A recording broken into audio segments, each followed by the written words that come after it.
have the tool for this? This is like Mayapur, the humidity.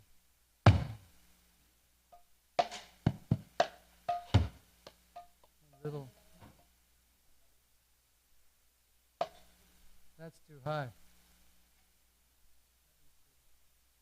I'll stick with this.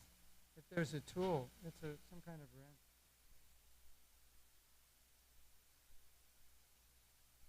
Those have to be tuned. Hare Krishna, Hare Krishna, Jaya Radha, Madhava, Kunja Bihari.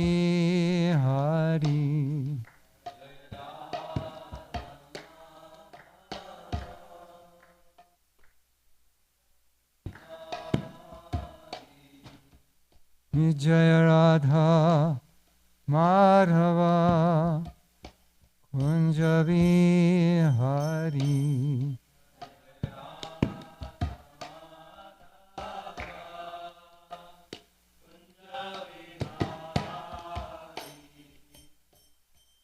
Gopi Janavalava, Girivara Dhari.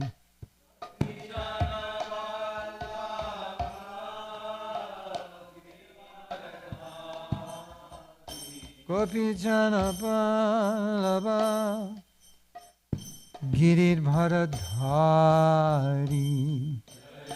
Gopi Janavalabha, Girivara Yashodha Nandana, Brajajana Ranjana.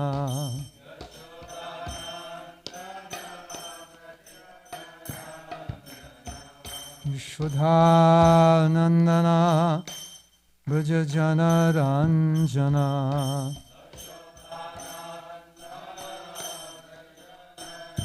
Jamuna Tira Vanachari, Jamuna Tira, Jamuna Tira Vanachari.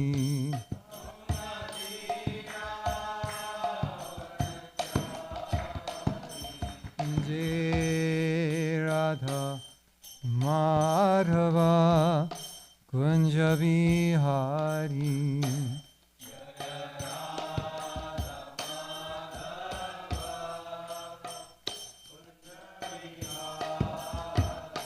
Jai Radha Madhava, Kunja Bihari.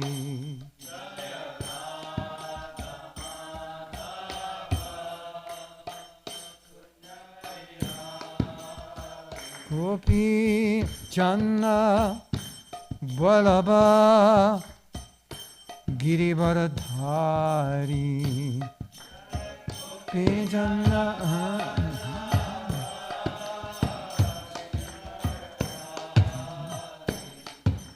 Gopi Janna Vallabha, Girivara Dhari. Vijana Vallabha, Varada, Yashodha Nandana Braja Jana Ranjana.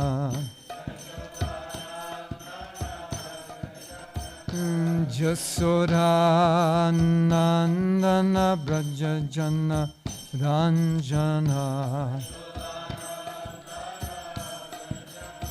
Jamuna Tira Vanachari, Jamuna Tira, Jamuna Tira Vanachari, Jamuna Tira. Jaya Radha Madhava, Kunja Bihari.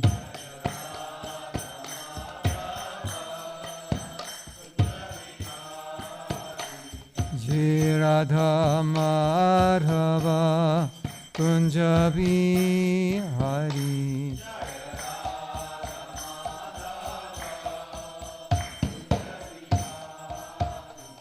Shri Radha Kalachanji ki jai. Kantaraj Srimad Bhagavatam ki jai. Nitai Go Premanandi. Hari Hari Bol. Hare Krishna.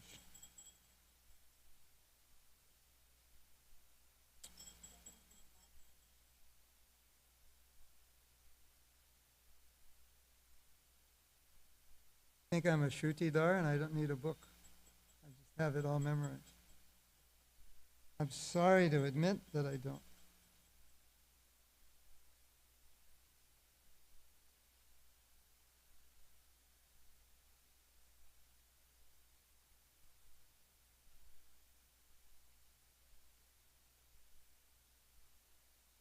It is a book.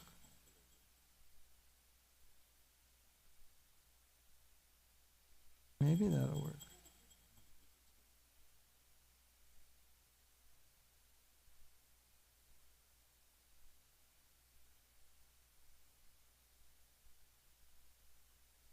So, what verse?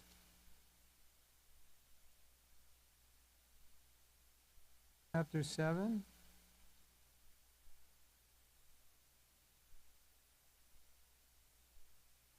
I have it on my phone.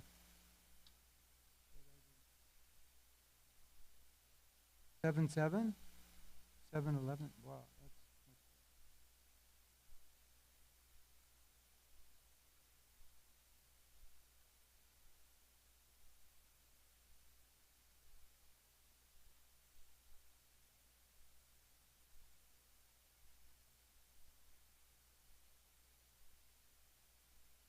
Who knows the verse?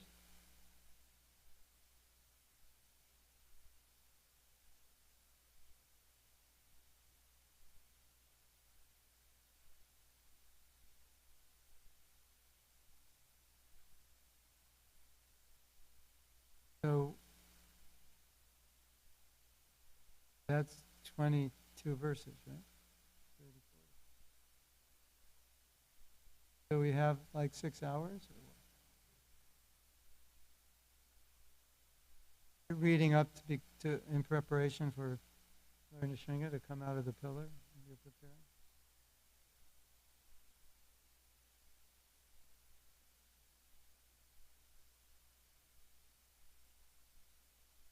Which verse do I focus on? The last one? Text 40. And how, if I focus on that, how will we get to 54? Half the time, I just read the verse and give a class. I don't even read the purport. I like to talk. Anyway, we'll play it by ear. Om Namo Bhagavate Vasudevaya.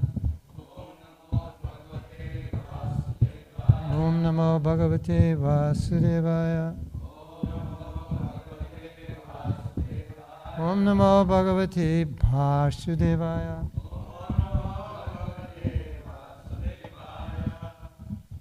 Hare Krishna. You know, this is actually it's actually a camera stand. Sort of, kind of.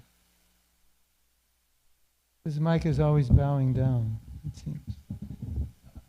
It's bowing down to the speaker.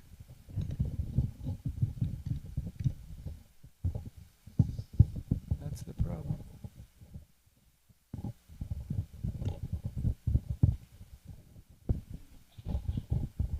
When something doesn't work, I'm giving class to the Chinese devotees. I say, it's because it's made in China. I can go down a little bit. No, I have light. I'm good. So, we're beginning on text 34. This is Srimad Bhagavatam, Canto 7, Chapter 8. Lord Shiva, the Lord slays the king of the demons.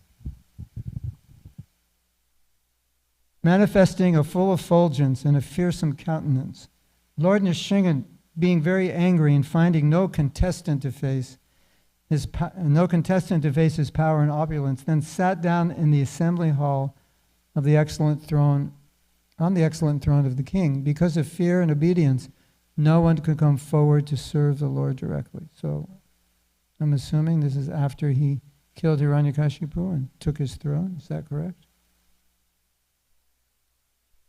Purport. When the Lord sat on the throne of Hiranyakashipu, there was no one to protest. No enemy came forward on behalf of Hiranyakashipu to fight with the Lord. This means that his supremacy was immediately accepted by the demons. Another point is that although Hiranyakashipu treated the Lord as his bitterest enemy, he was the Lord's faithful servant in Vaikuntha. And therefore the Lord had no hesitation in sitting on the throne that Hiranyakashipu had so laboriously created. Plus, he gets benefit. You know, let's say you create something just for yourself, and Krishna breaks into your house and uses it. You get benefit. You benefit. One time,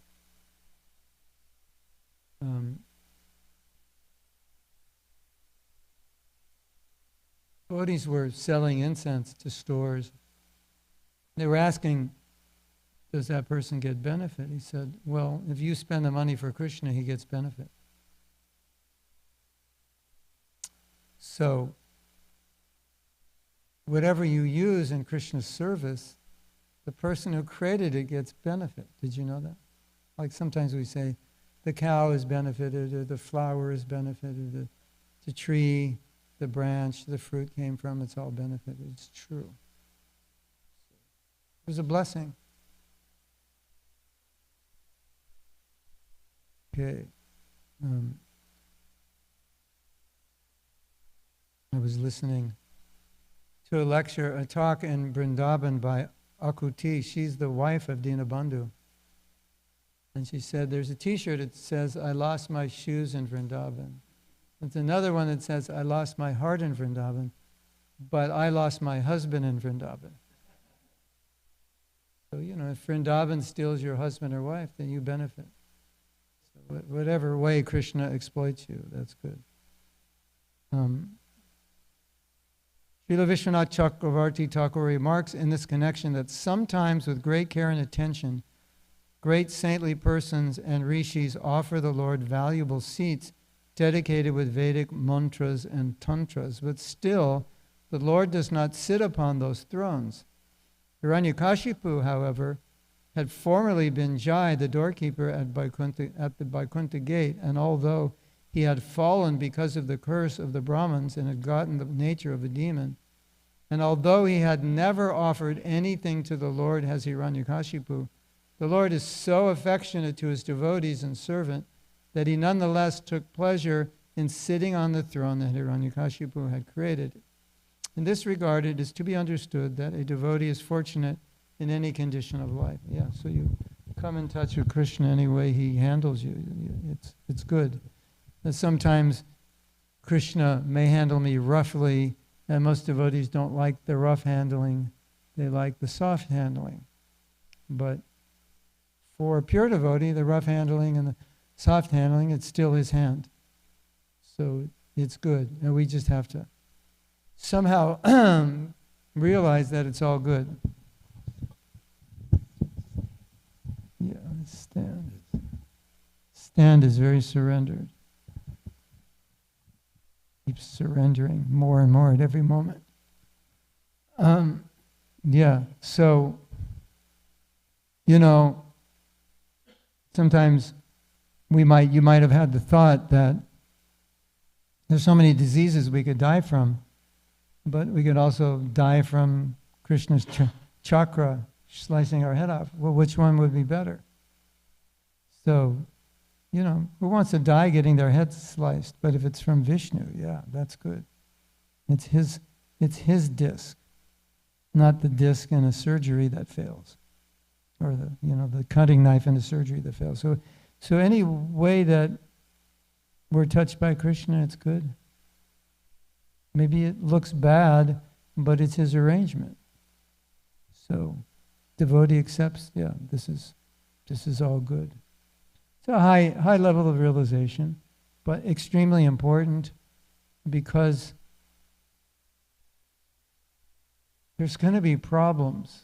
I mean, I hate to come all the way here to Dallas to tell you there's going to be problems. It's like, well, why don't you go back to Alachua? But we all know that something's going to happen, right? It's just the nature of the world.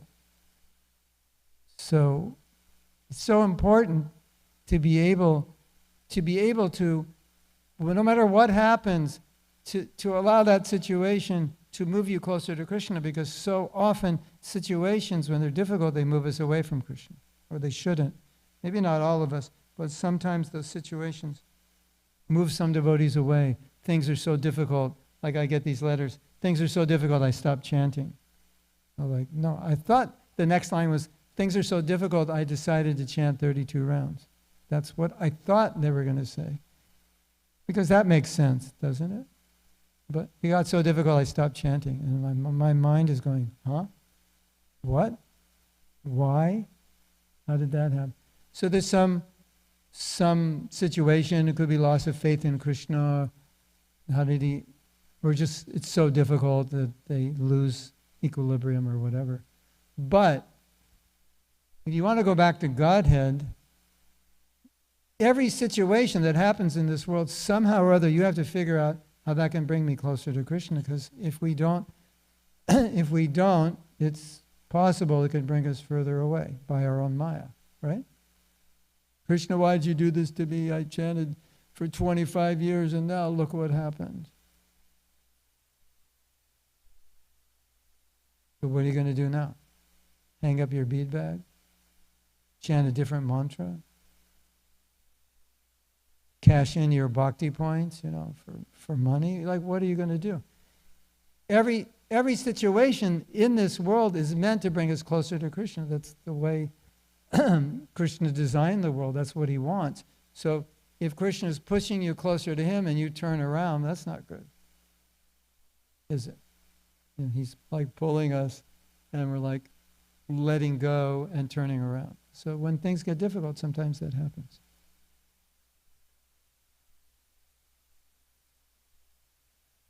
I think Akuti was like, if Krishna wants to steal my husband, Krishna normally steals wives, but if he wants to steal husbands, yeah, whatever, why not? So I like that. This is text 36. At that time, the airplanes of the demigods, who desired to see the activities of the Supreme Lord Narayan, crowded the sky. The demigods began beating drums and kettle drums, and upon hearing them, the angelic women began to dance, while the chiefs of the Gandharvas sang sweetly. So, isn't this sweet that demigods get ringside seats to see all these leelas? I mean, it's all over Bhagavatam, Demigods are hanging out, watching, and I'm thinking, wait a minute. We say, don't be a demigod, go back to Godhead, but it's pretty good. If you're a demigod, you get first row seats for the Leela. When Lord Ram came back, the sun didn't set for 30 days because it wanted to see everything. Did you know that? Krishna made arrangements, so, there still was day and night, but it was actually 30 days sun time. And then the moon came and said, well, the sun was 30 days in the sky. I didn't get to rise and see your Leela. And Krishna said, you'll be born in the moon dynasty when I come. Then you'll see. You'll get. So, yeah. So, anyway, I guess it's not so bad to be a demigod, although that's not our desire, but we can be a little envious that they're getting, we can be envious they're getting to see the Leelas, Hare Krishna. That's good envy. This devotee told the story. I forget the details, but some devotee did something to please Prabhupada. And Prabhupada just smiled, I think, embraced him. And the devotee said, that was the first time I understood what transcendental envy was. Because I was like, that's what I want. So, it's like you hear the demigods are seeing a Leela, then you can take that yeah, I want to see these Leelas. in the purified state, when you chant japa, you see the lila. So, we can pray. Hare Krishna, Hare Krishna. Krishna, what lila are you going to show me this morning? Krishna says, the sleep lila. You say, no sleep lila. What about the boring lila? What about the distraction lila? No, Krishna, would you? I know your name is the lila because it's non-different. Can you show me, or when, or maybe tomorrow, or so. There's so much to look forward to in Krishna consciousness. Like that's one thing you can look forward to, is seeing the leelas when you chant. It's there. Krishna's there. So, and if you read about higher stages of bhakti, there's two ways to respond to it. One way is like, oh, I'll never get there. That's way beyond my pay level. And the other one is like, someday. This is guaranteed for all of us if we follow the process. So maybe it's difficult now, but, it's like some of you are working really hard because you want to retire young. You want to buy a place in Vrindavan, Mayapur, and just like, right? Isn't it? Some of you? Or you're too attached to America now.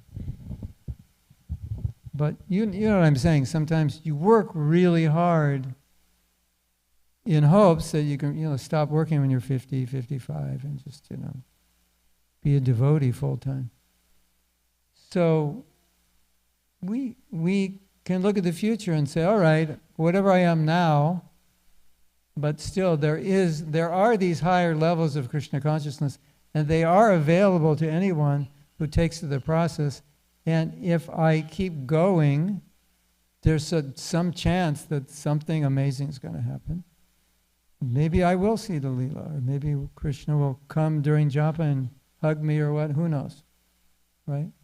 But if you give up on the process, then definitely that's not going to happen. Okay, so now we're going 3 verses. My dear Yudhisthira, the demigods then approached the Lord. They were headed by Lord Brahma, King Indra, and Lord Shiva, and included great saintly persons and the residents of Pitriloka, Siddhaloka, Vidyadharaloka, and the planet of the snakes. The Manus approached, and so did the chiefs of various other planets. The angelic dancers approached, as did the Gandharvas, the Charanas, the Yakshas, the inhabitants of Kanardaloka, the Vetalas, the inhabitants of King Purushaloka, and the personal servants of Vishnu, like Sunanda and Kumuda. All of them came near the Lord, who glowed with intense light. They individually offered their obeisances and prayers, their hands folded at their heads. Text 40. Lord Brahma prayed, my dear Lord, you are unlimited and you possess unending potencies. No one can estimate or calculate your prowess and wonderful influence, for your actions are never polluted by the material energy. Through the material qualities, you very easily create the universe, maintain it, and again annihilate it. Yet you remain the same without deterioration. I therefore offer my respectful obeisances unto you. So, in one thing you can see, one thing you could read into these prayers, Lord Brahma is saying, you're unlimited. He's not saying I'm not unlimited, but that's what he means. He said, and you're eternal, and he's not saying I die, but that's what he means. Because it's comparison. Like if I'm great and you're great and I say you're great, it's like, I say you're great and you're looking at me and go, well, you're just as great as I am. So, what does that mean?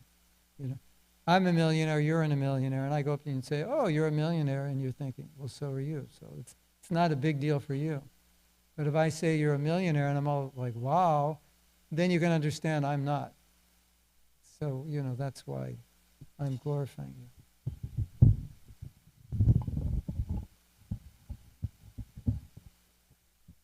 I have a solution. Get a new mic stand. It's ordered? Get the ones made in Germany, not China. It's called K&H. K&H is a good brand. I should show you the picture of the mic stand in Alatra. You'd be so envious. It's like what they use in high-end studios. It's on wheels. You wheel it around. The boom arm is like 4, 5, 6 feet. And this never happens. It'll be the last mic stand you'll ever have to buy.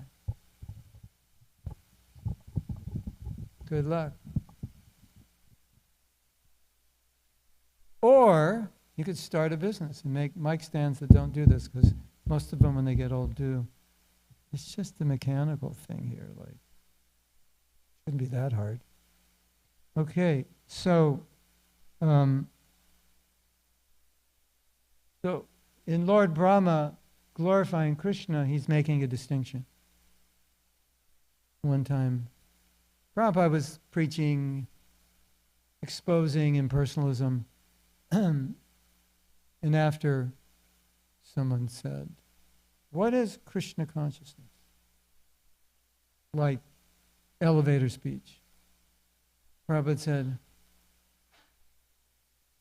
"God is great. You are not great. Therefore, you are not God." So it's like what's going on in this verse. It's like, I'm Brahma. I'm kind of great, but not as great as you. So I'm not you, even though I'm Brahma. And sometimes Brahma thinks he's special. Hare Krishna. It's just surrendered. It keeps bowing down. It says, no, this mic stand is humble, because humble people bow. And you're trying to get it to become proud, and you can't, because it's humble. So it'll just always bow. Okay.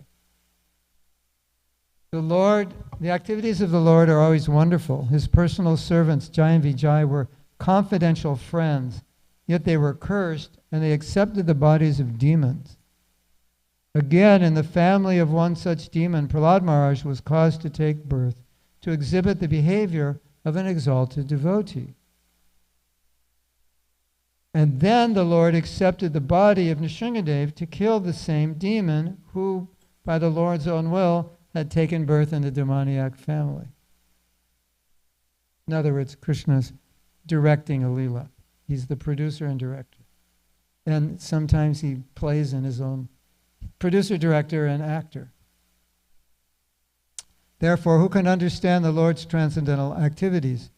Not to speak of understanding the transcendental activities of the Lord, no one can understand even the activities of his servants. In the Chaitanya Charitamrita Madhya Leela 23:39, it is said, Tanra Bhakya Kriya Mudra Vigyeha Na Bujhai. Who knows what that means? Well, it's not fair. You understand Bengali. You can't answer the question if you understand. You can't tell me what it means if you're translating from Hindi to Bengali. You have to just know it. Who knows this verse? Well, Anuradha, if you didn't understand Bengali, would you know this verse? You recognize it? You can't understand pure devotee unless you're a pure devotee. That's what it means. It takes one to know one. That's what it means. No one can understand the activities of the Lord's servants unless you're pure. Therefore, what to speak of the activities of the Lord? Who can understand how Krishna is benefiting the entire world? Can't even understand the activity of a pure devotee. How you understand Krishna. The Lord is addressed as Duranta Shakti, because no one can understand his potencies and how he acts. Duranta means there's no end, right? Anta means end, dur means difficult. The Duranta means the end is difficult to see, which basically means unlimited, right? Sanskrit is kind of poetic. Yeah. Then Shakti, unlimited Shakti. Okay, this is text 41. Lord Shiva said, the end of the millennium is the time for your anger. Now that this insignificant demon Hiranyakashipu has been killed, O my Lord, who are naturally affectionate to your devotee, kindly protect his son Prahlad Maharaj, who is standing nearby as your fully surrendered devotee. That was a polite way of saying, you don't, your anger fulfilled a purpose. You killed Hiranyakashipu. Now you don't have to exhibit any more anger. You know, when you get angry at one person, you get angry at everybody for like the next 5, 10 minutes, 3 hours, 3 days, like that. So that sounds like what's happening. He's angry, and the anger is no longer necessary. So anger, in the Gita, Krishna says we should try to control anger. Strenuously try to control. So generally, anger is a sign of motive passion. But sometimes it's also transcendental.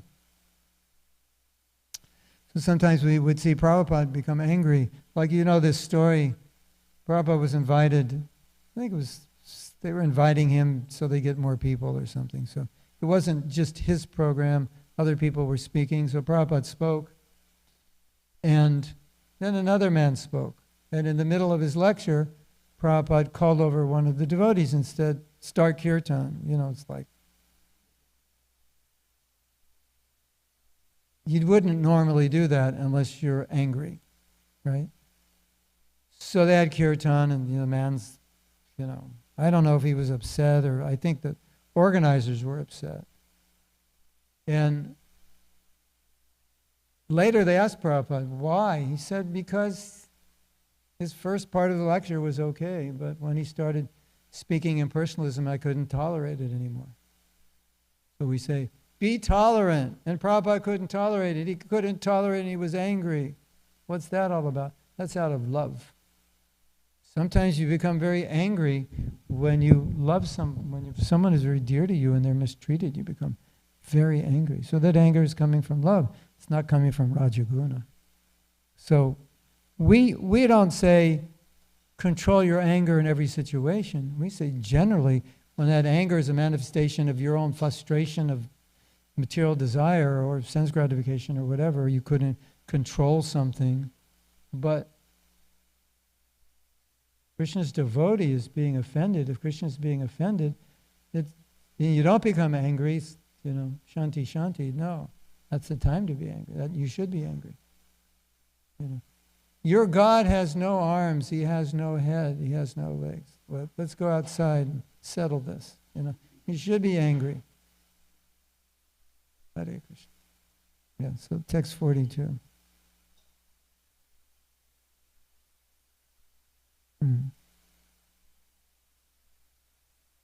I guess I didn't read the purport, did I?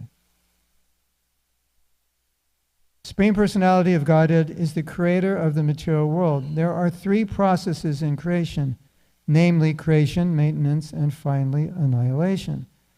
During the period of annihilation, at the end of each millennium, the Lord becomes angry.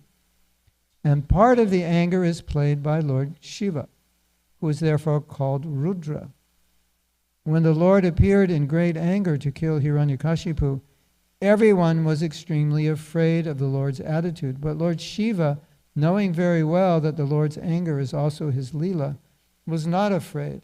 Lord Shiva knew that he would have to play the part of anger for the Lord. Kala means Lord Shiva, Bhairava, and Kopa refers to the Lord's anger. These words combined together as Kopa Kala refer to the end of each millennium. You remember Lord Shiva said, it's not the time for destruction of the universe.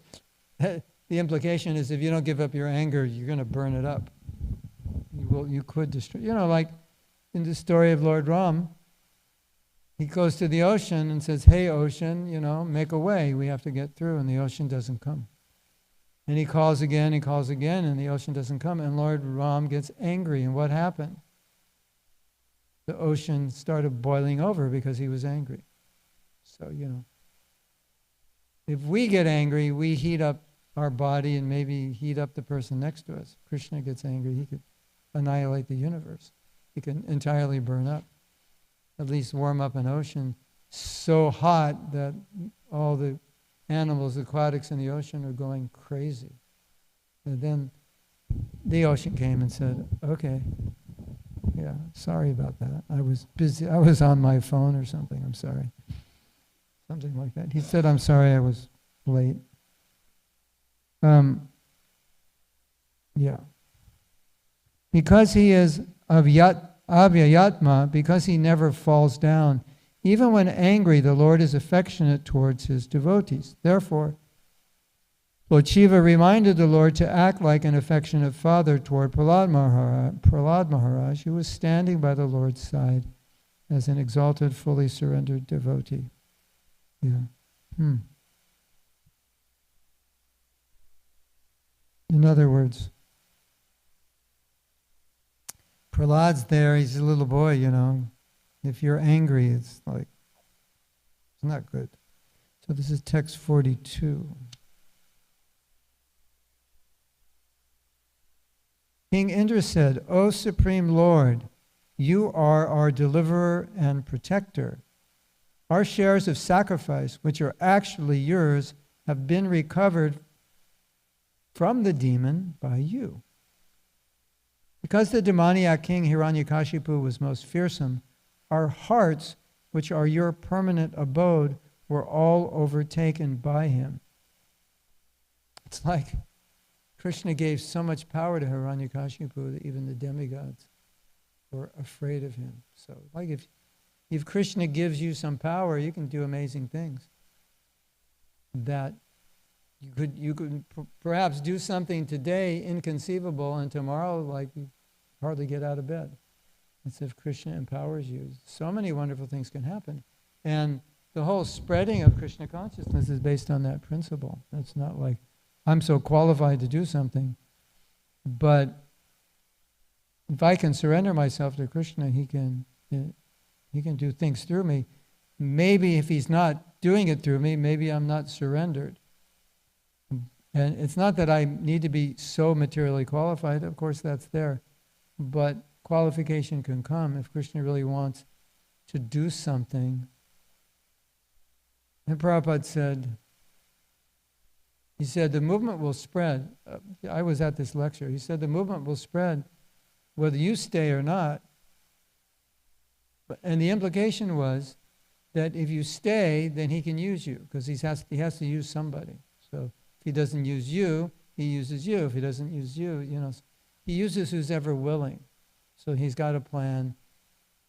I will use who's ever willing. Who's willing? It doesn't matter so much if you think you're capable or not, but it matters how willing you are. So Krishna can do amazing things. Yeah. Yeah. So text 43. All the saintly persons present offered their prayers in this way. O Lord, O supreme maintainer of those sheltered at your lotus feet, O original personality of Godhead, the process of austerity and penance in which you instructed us before is the spiritual power of your very self. Wow. Austerity is Krishna Shakti. It's Krishna's power. You get Krishna's power through austerity. Did you know, any of you know, that during Prabhupada's time, and I don't know why, if Prabhupada said this or it was an urban legend, but we all took cold showers. Did you know that? You ever read stories about the devotees, the Radha Damodar party on the buses, traveling, and they'd each have a bucket of snow because it was snowing, and they just take the snow and Hare Krishna.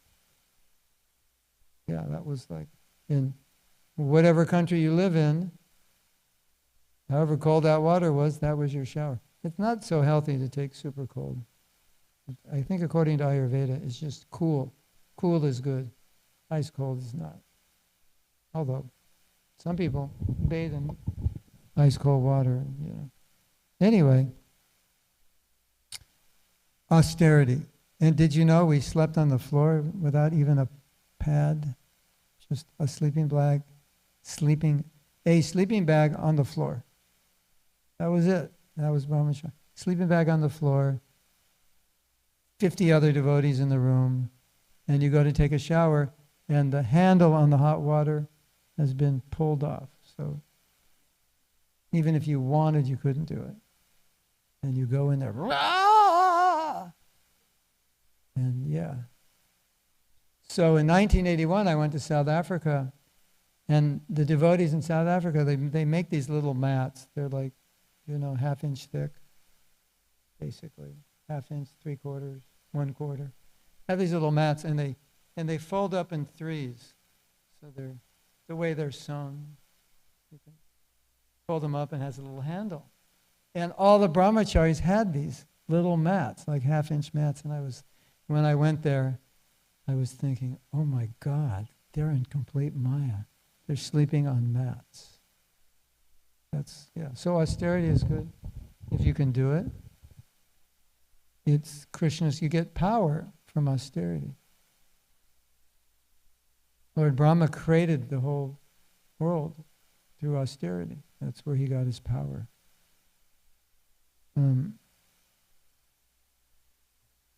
This austerity was almost stopped by the activities of this demon, but now, by yourself appearing in the form of Nrsingadev, which is meant just to give us protection, and by killing this demon, you have again approved the process of austerity.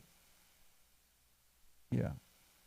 So, Prabhupada says austerity is the wealth of the Brahmins. It's really interesting. I could spend the next 3 days just talking about this next topic. In ISKCON we make Brahmins. That's like, when I joined, it was like on a factory, what do they call that? Conveyor belt. Yeah, it was like assembly line conveyor belt. So you join, you're on the conveyor belt, When it hits 3 months, first initiation, and then 6 months later, bing, second initiation. So everybody was getting Brahminical initiation. But being a Brahmin, it's like a big thing. Brahmins like austerity. They like to learn, they like to study, they like simplicity, they like cleanliness, they like all these things. So, not to offend anyone, but many devotees realize that actually I took Brahmin because I was on the conveyor belt, but I'm not really a Brahmin. It's just like I'm not, It's not so much my nature. So, how do we know who's a Brahmin? Samadhamma staposo cham shanti rajavam evachada. Qualities of a Brahmin are there in Bhagavad Gita. You could go down the list, see which ones you like.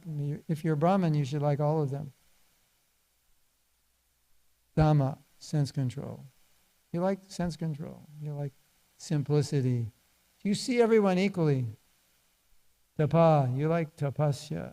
Do you like to do austerities? You like to chant extra rounds, go to Vrindavan, get up at 2 a.m., 32 rounds, 64, you like to do that stuff. Then you're a Brahmin. That's what it means. So now, all of you who have Brahminical initiation, who are wondering whether you're Brahmins, well, part of the idea is that Prabhupada gave us a chance to become Brahmins. So maybe I wasn't fully a Brahmin, but now, since I'm initiated as a Brahmin, I guess I should be a Brahmin. That's the idea, right? Put on the uniform, and the uniform will, direct you. Put on the thread, and the thread will teach you, kind of thing. Anyway, it's an important principle that you get Shakti from austerity. Sometimes you'll read stories in our Shastras of great sages who do all these austerities. And the way these sages are described is like powerful. That's an adjective. It's often the powerful sage so-and-so. Like, why are they so powerful? Because they've done so many austerities. So they're building up all this Shakti, They could just kill you with their eyes, just look at you and you burn. And then, was it Vishwamrita? Who was doing austerities, and then Menaka came? Was it Vishwamrita? And Menaka came. And so all that Shakti, austerity builds the Shakti, and the sense gratification is like how you lose it all. So it's like he lost all his Shakti when he fell for Menaka. And then another instance happened when he vowed that's never going to happen again, and then he became angry. She came back? What's the story? I forget. Or someone else came back? It's like, so instead of falling for this woman, he just became angry. Or some situation, he became angry. And he also lost his Shakti. So he's building up this Shakti through austerity, and then when you can't control your senses, you spill it all out. So austerity builds it, sense gratification decreases it. So Brahmins have power. And like the brahmacharis who are doing book distribution every day, that's like a huge austerity, and they build up power. I was once I was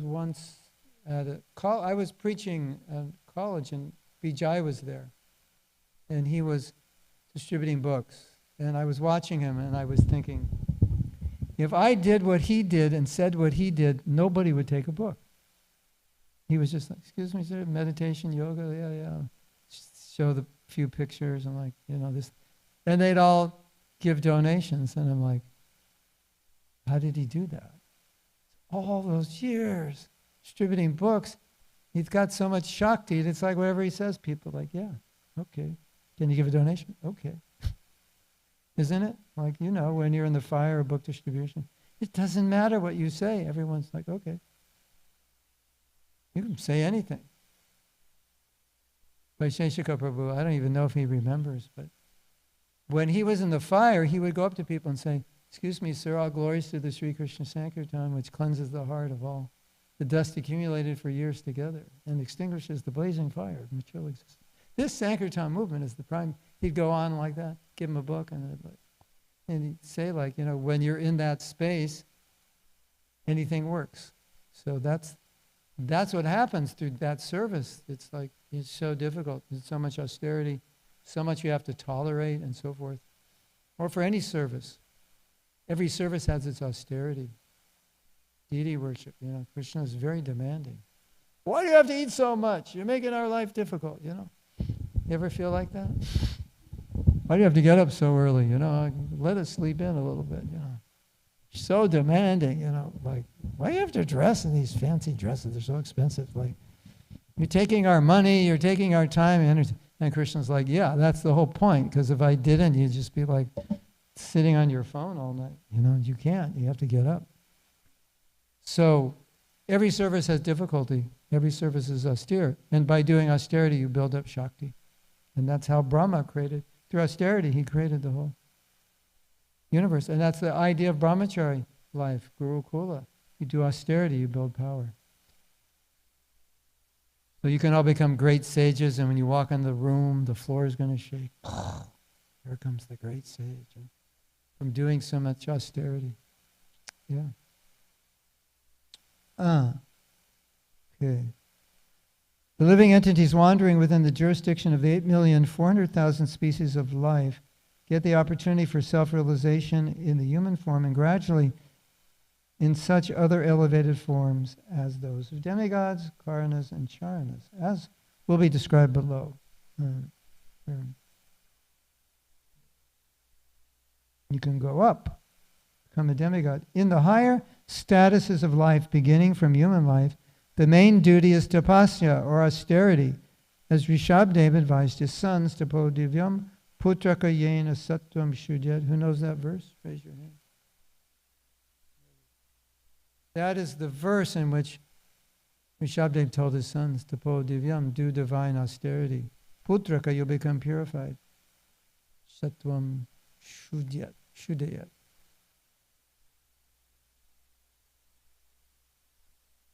Yeah. You will experience Brahma Sokyam Tanantam if you do austerity. Well, that's pretty good. That's worth it, right? Unlimited happiness. Otherwise, you're going to do austerity anyway, and you'll get limited happiness. So, choose your poison. This poison produces better results. To rectify our material existence, austerity is absolutely necessary. However, when people in general come under the control of a demon or a demoniac ruling power, they forget this process of tapasya and gradually become demoniac. All saintly persons who were generally engaged in austerity felt relieved when Hiranyakashipu was killed by the Lord in the form of Shringadev. They realized that the original instruction concerning human life, that it is meant for tapasya, was reaffirmed by the Lord when he killed Hiranyakashipu. Because Hiranyakashipu is not personifying, he's doing austerity, but not for spiritual perfection. We have to go to verse 54. What time does class end?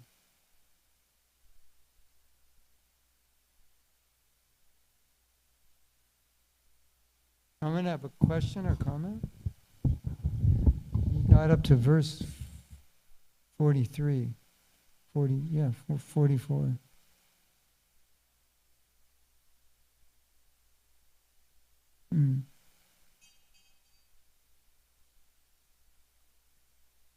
Don't you find it interesting that in the Bhagavatam, so many of the prayers have philosophical points in them?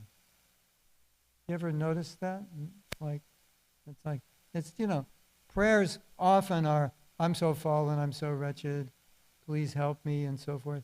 These prayers, Bhagavatam, so often are, you are the Supreme Personality of God, the creator of the creation, the maintainer and annihilator, all living entities are dependent on you. Like a whole, little Bhagavad Gita in each prayer. Isn't that interesting? It's like, almost like Krishna's inside of them and say, okay, speak Bhagavad Gita in your prayer. We need an instruction here. Yes, you have? No. Yeah.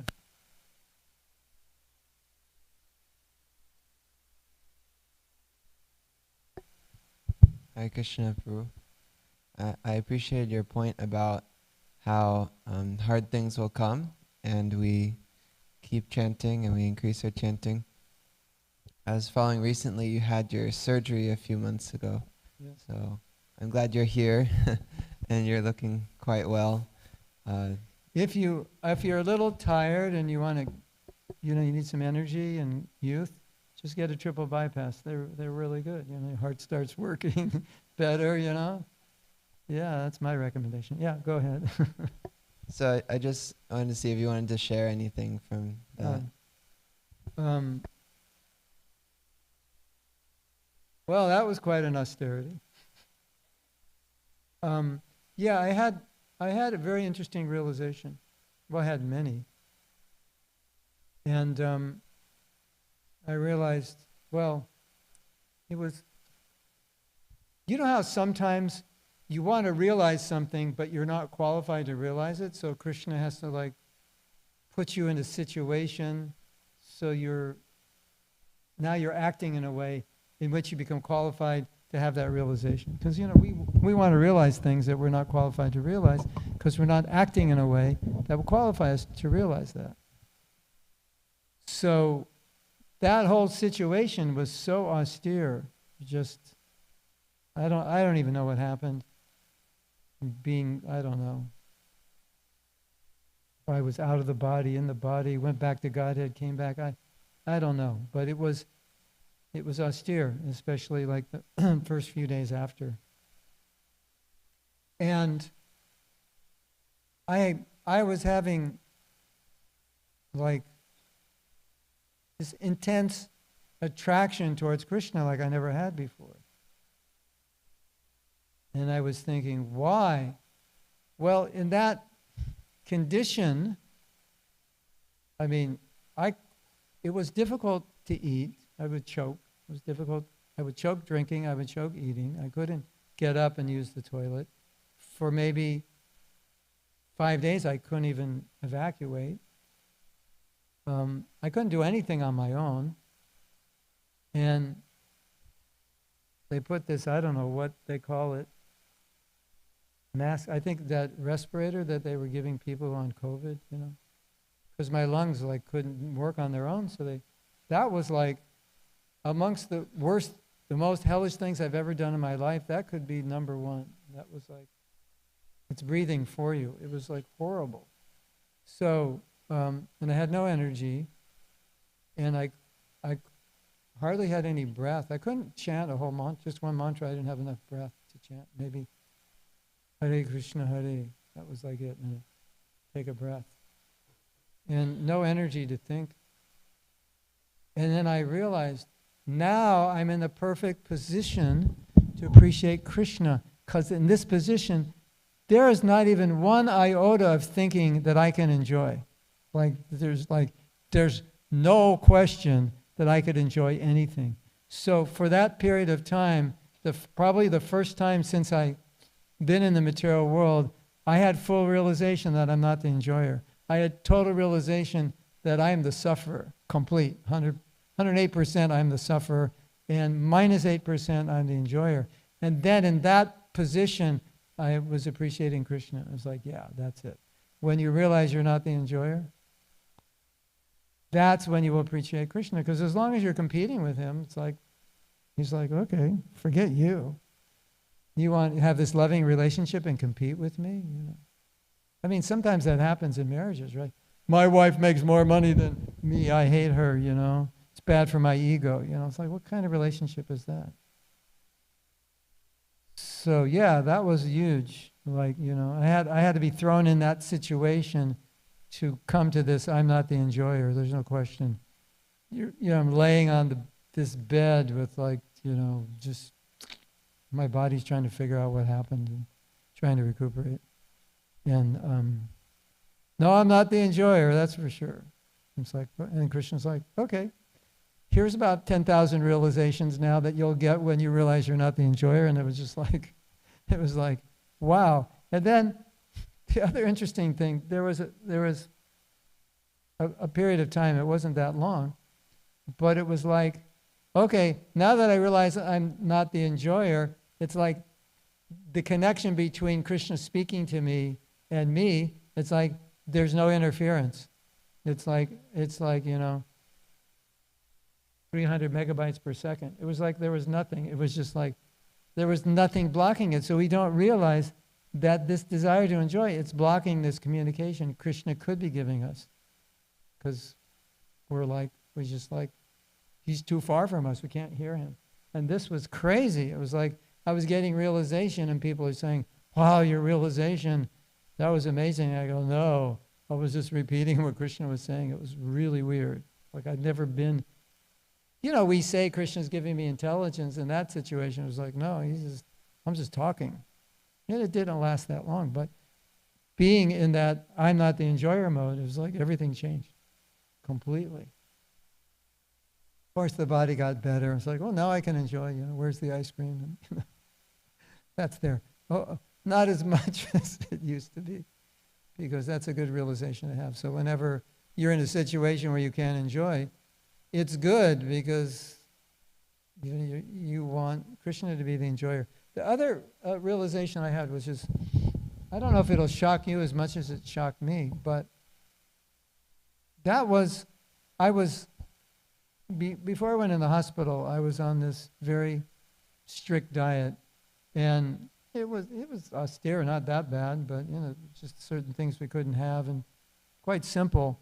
And then after, the doctor prescribed drink turmeric and ginger juice. So I don't know if you ever had turmeric and ginger juice. You just take a couple of teaspoons, mix a little water. And it's hot and bitter, and some people are crazy enough to think it tastes good, but I'm not that crazy about it, right? And so after the operation, we decided, oh, I should, you know, take this. This is good. You know, it reduces inflammation, helps digestion. I wasn't hungry and whatever. I couldn't take it. It's like the taste was so, I couldn't tolerate the taste anymore. So what was happening was, in that situation, I don't know why, I had to tolerate so much inconvenience and pain. I hit my tolerance level, and I couldn't like tolerate discomfort at all. I couldn't even tolerate ginger and turmeric. I was like, yeah, get it out. Just don't get it near me. I can't look at it. It was weird. I'm a pretty tolerant person, and then I was like, I just couldn't tolerate anything. And then I began thinking about these devotees who say, let me take the karma of the whole universe on my back and I'll suffer it. I was at like I can't suffer any more than this. If I do, I don't know, I'll kill myself. It was like that. I mean, it wasn't that bad, but I just don't have any tolerance for pain now. I've had too much of it. And I began thinking of these pure devotees who say, I'll take the whole karma, and then at that point, I was like, there's no way I could do that. I can't even drink this ginger turmeric, what to speak of the whole karma of the universe. And at that point, I realized that's not something to take lightly, like you read it in Shastra. You go, oh, cool, I'll try that. Maybe I'll try that next year. Maybe I'll get up to that Krishna. I'll pray to Kalachandra. Give me all the karma of the universe. No. That is like the person who has that realization, they're not of this world to think that way. Because it was, at that point, I was like, there's no way. Just get me better. I can't tolerate this. So that was interesting. And then I had 2 tubes stuck in my back to drain liquid around my lungs. And that was not fun. And it was so painful, I didn't know what to do. And my wife said, don't take any pain pills because they make you crazy. I was much more crazy in pain, but I said, all right, maybe they're going to give me some heavy pain pill and I'll be completely intoxicated. So I went the whole day with these tubes in my back. One doctor said, maybe they didn't put them in right. I said, it was really painful. So then, in the height of the pain, I said, well, I know what to do now. I'm going to meditate that I'm not the body. So I went in my not the body meditation. And the more I meditated on not the body, the more my consciousness was focused on those tubes in my back that really hurt. And I was like, I don't know. Yeah, I know that Prabhupada transcended his body. So I had full realization that I don't know how to transcend my body. It was like too painful. When something's painful, your consciousness is on the pain. You can't get it off the pain. So that was interesting. It was like it went with this, like, I'm going to take all the world's karma on my head. Yeah, right. You're not ready for that. And then, how close are you to self-realization? Not maybe as close as I thought, because I couldn't even transcend a little bit. Well, it wasn't a little bit of pain. It was a lot. But I couldn't really transcend it. By thinking I'm not the body, I couldn't, deal with it. It's just, I like Krishna. Well, I'm trying to realize I'm not the body, and it still hurts. I'm trying to, but I'm consciousness. I'm blissful, but it still hurts. I'm eternal, but it's, so it's, to be distinct from the body, that's a big thing, at least for me. Those are some of the many. I think all the realizations are online somewhere. But, if you... Suffering's not bad if it gives you those realizations. Yes?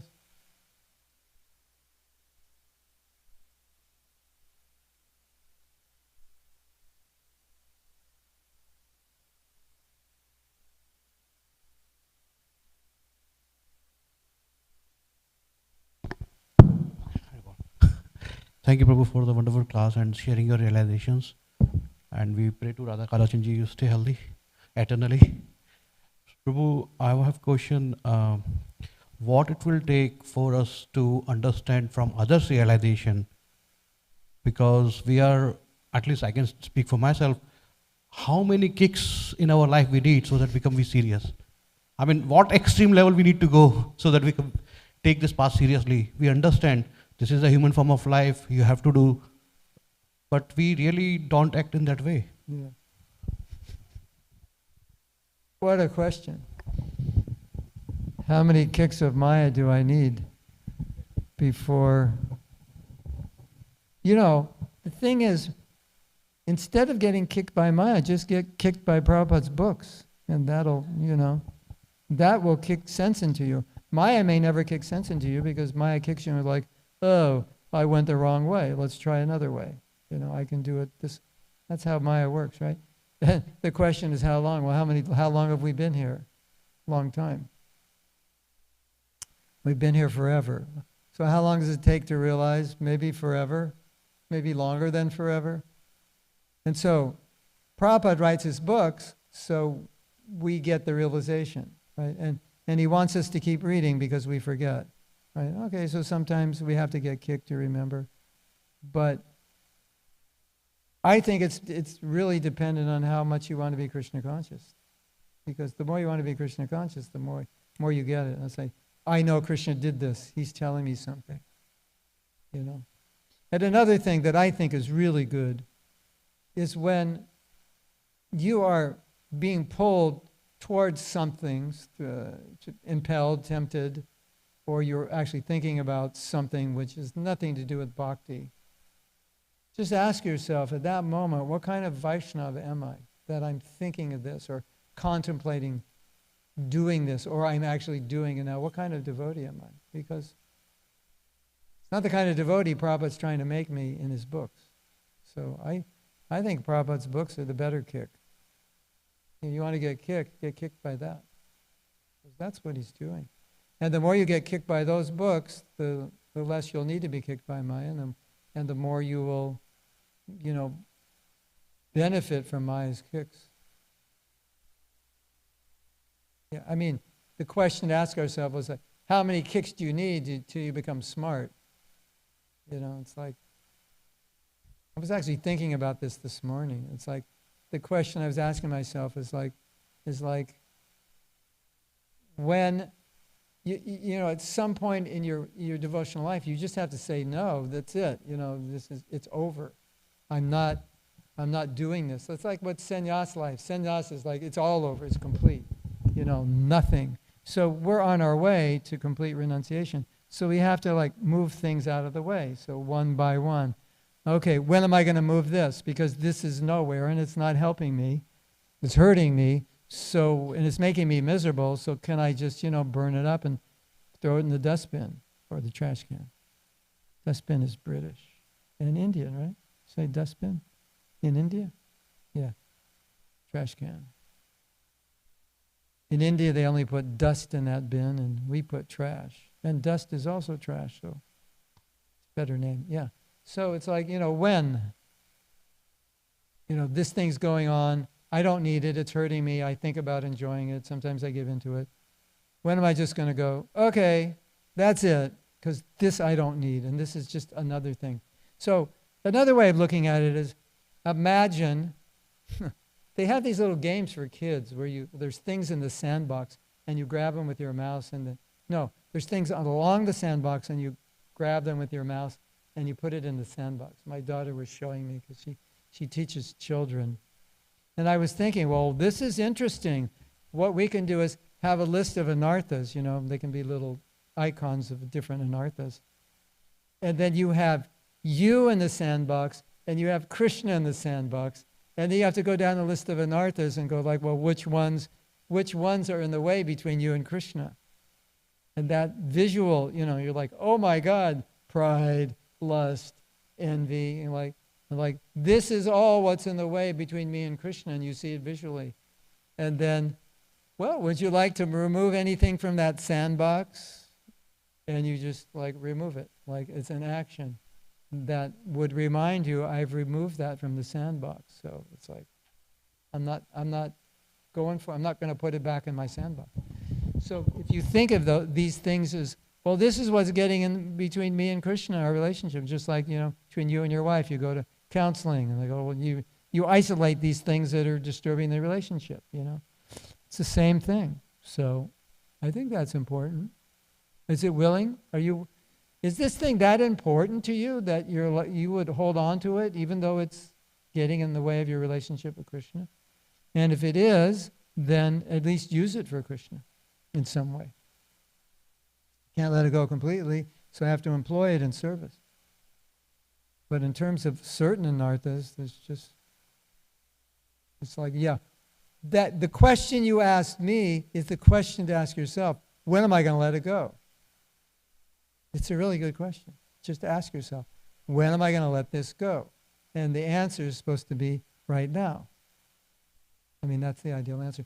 There's this really interesting exercise. It's called the Sedona method, where when you are feeling an emotion that you don't want to feel, you ask yourself, could you let this emotion go? Of course, the answer is yes. And then you ask yourself, would you? Could you, would you? It's the same question. And then you ask yourself, when? Could you let this emotion go? Yeah. Could you let this anartha go? Yeah, I could. When do you want to let it go? And of course, you're supposed to say now. But it's powerful just asking the question, because if you can't let it go, then you have to use it. But if you can, or do you want to let it go? Can you let it go? Would you be willing to let it go? Okay, the last question, when? Tomorrow at midnight, or like, put in your calendar, right? And it's not necessarily going to be easier if you put it in your calendar for next month than today. I think in many cases it's easier today than next month. I mean, next month, maybe we need time to detach, but some things we don't need time. We just need to do it, right? So the question you asked me, we should all ask ourselves that question. How long am I going to have to get kicked before I surrender? Well, you should answer that question, don't you think? Yeah. How long? No longer. Not longer. Yeah. So you also talked about the mentality of enjoyment. So can we again do the same exercise? Talk about the what? So you said about the enjoyment, right? Yeah. So it's the same exercise we do for the enjoyment, because more or less it's all connected to the enjoyment, whatever we are doing. It's the same thing. Well, if what it is not helping you and you don't, like there's things we do and we know, I don't even like this. I'm just habituated to it. I don't even want to do it, but I'm doing it. But for that question is like perfect. When am I going to let it go? Because I already know I want to let it go. So it's like, it's not would you let it go? Yeah, I would. Could you? Yeah, if I wanted to, I could. Well, do you want to? Well, really, I do. So when are you going to let it go? You can try it and see, because there is power in making statements like that. I'm going to do this. I'm not going to do this. It has power because we do it all the time. We tell ourselves, "Oh, I could never do that." Then you just made it more difficult to try to do that. I could never give that up. Well, now how are you going to give it up? You reinforced your attachment. So to say, yeah, I'm going to give it up. If it's something that you really need to give up, it's really harmful for you. You reinforce it by your words. Words are powerful. They have energy. And when that thing comes, it's just like when it comes, you just make a statement. I'm not playing with you. I don't want you. This is not what I'm doing anymore. And that statement gives you Shakti, gives you power. If you don't believe me, just try it. If you tell Maya, no, I'm not playing this game anymore, you'll be surprised at how easily that illusion or desire or attachment subsides. No, this is stupid. I'm not playing. I gave this up 50 years ago. Why are you bothering me now? Or whatever it is, 10, 5, however long you're a devotee. Don't you think it's stupid? You gave it up 30 years ago and now you're still thinking about it. You say, Maya, just leave this one. You don't need to tempt me with this because I'm not going there. So you go somebody else, not me. And so you're stating that. It gives you power. Try it out. It works. Thank you, Prabhu. I do it all the time. Maya comes knocking on your door, just say, I think you have the wrong house. There's plenty of other people here who would be interested in you, but I'm a devotee, so not me. And if you say that long enough, she'll stop coming. Wouldn't that be good? I haven't seen Maya. How you doing, Prabhu? I haven't seen Maya in years. She never comes to my house anymore. I told her not to come. Oh, sounds good. Hare Krishna.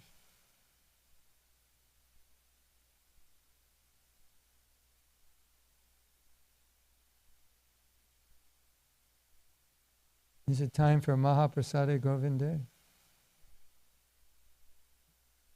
Your favorite mantra? Okay. Of course, we go on forever, but there's always tomorrow and Sunday. Thank you. Nice to be here. Kalachanji looks happier than ever. Is he? Materna? Is he happier now? You know this story? Prabhupada came to LA and he asked the head Pujari, is Dwarkadish happy? And the head Pujari, maybe it was Jai Tirtha or his wife. But he's completely caught off guard. It was like, is he happy? I hope. He was kind of like, he said something like, I hope so, or I guess so. Prabhupada said, no, you should know. You know if he's happy or not. I think Prabhupada thought he was happy, and he was just saying that. But no, you should know, not yes. Yeah, he's happy. We feed him well, we dress him well, we take him. Yeah, he's very happy. Materna, do you remember this devotee? Looks just like you. In the Japa retreat, who said something really funny. Can I repeat it? About the football game? You remember that? We were talking about some people chant japa while they're watching football or TV. And Maternov said, definitely I don't chant japa during the football game, I only chant during the commercials. You remember that? That was a good one. That was too good to forget. Yeah. Hare Krishna. I will pray for you. Srila Prabhupada ki jai. Go Premanandi. Hari Hari Bol.